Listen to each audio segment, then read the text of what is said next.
Pozdrav i dobrodošli nazad.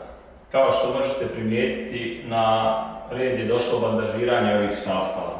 Tu je potrebno da se uradi prije samog letovanja da ne bi došlo do pucanja na tim sastavima i zato je potrebno koristiti određenu mrežicu. Ja sam prije par dana radio test, ovdje imam 3 vrste ovih mrežica. Imam ovu mrežicu koja je od staklenih vlakana, imam ovu klasičnu mrežicu, samoljepljivu, i tu sam radio test isto, da vidim šta je bolje, da li je bolje prvo mazati sastav pa onda stavljati mrežicu ili je bolje zalijepiti mrežicu pa onda preći ljepljivu. I treća traka je papirna traka koja se može koristiti za uglove i već ima ovaj dio da se može lijepo staviti za vanjske i unutrašnje ćoškove. Ja ću sada uraditi prvu pripremu za bandažiranje. Šta znači priprema za bandažiranje? Neću odmah stavljati bandaž, traku i ljepilo na ove sastave, već ću prvo proći sa fugenfilerom i popuniti sve ove utore, to je sastave, ostaviti da se osuši, dok ja obiđem čitav stan, tamo će se i taj dio osušiti, a nakon toga ću stavljati bandaž traku. Svakako mi pišite u komentar vaše mišljenje koja od ovih traka je najpogodnija za ovaj dio posla i ostanite do kraja da vidite koju sam ja na kraju izabrao. Još jedna stvar što nisam spomenuo, sve ove sastave sam prethodno prešao emulzijom da bih pokupio prašinu i da bi taj spoj bio dobar. To je pogotovo poželjno da se uradi na ovim sastavima koji nisu fabrički, već koje sam morao skalperom da obaram ivice i tu pogotovo morate preći emulziju.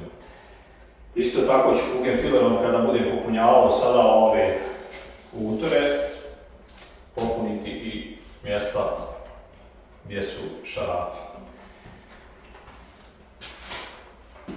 I krenut ću od ovog zida ovdje. Tako da ostanite do kraja.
Kao što vidite, ovaj zid se osušio. Dan ranije sam ga pripremio, tako što sam popunio sve ove utore sa fugin filerom i napravio podlogu za bandažiranje. Tako da ću danas bandažirati ove sastave fugin filerom i odlučio sam se na ovu papirnu traku koja ima opciju da se savije za unutrašnje ćoškove kao i za vanjske. Što se tiče redoslijeda kojim ću bandažirati ove sastave, znači radim prvo ovaj spoj, to je sve spojeve ovog tipa, znači ovaj dole, ovaj ovdje, a onda zatim preklapam ovako, radim ove spojeve, tako da se traka preklopi lijepo. Kada to sve završim na zidovima, to isto ću uraditi i na plafonu. Znači, uradit ću prvo ove spojeve, a onda ću preklapati sa trakom ove spojeve. I zadnje na kraju što ću raditi, to su ovi unutrašnji ćoškovi. Ovi ovdje. Tako da se ovi ćoškovi preklope preko bandaž trake sa zida i plafona. I krenut ću od ovog ovdje zida i završiti u spavačoj kao i obično.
Sada kada je završeno bandažiranje svih spojeva u stanu, još jednom ću preći sve sastave sa Fugen fillerom i to će biti treća završna ruka. Znači prva ruka je bila popuna ovih sastava bez bandaž trake, druga ruka je išla sa bandaž trakom i treća ruka će sada ići samo Fugen filler bez bandaž trake.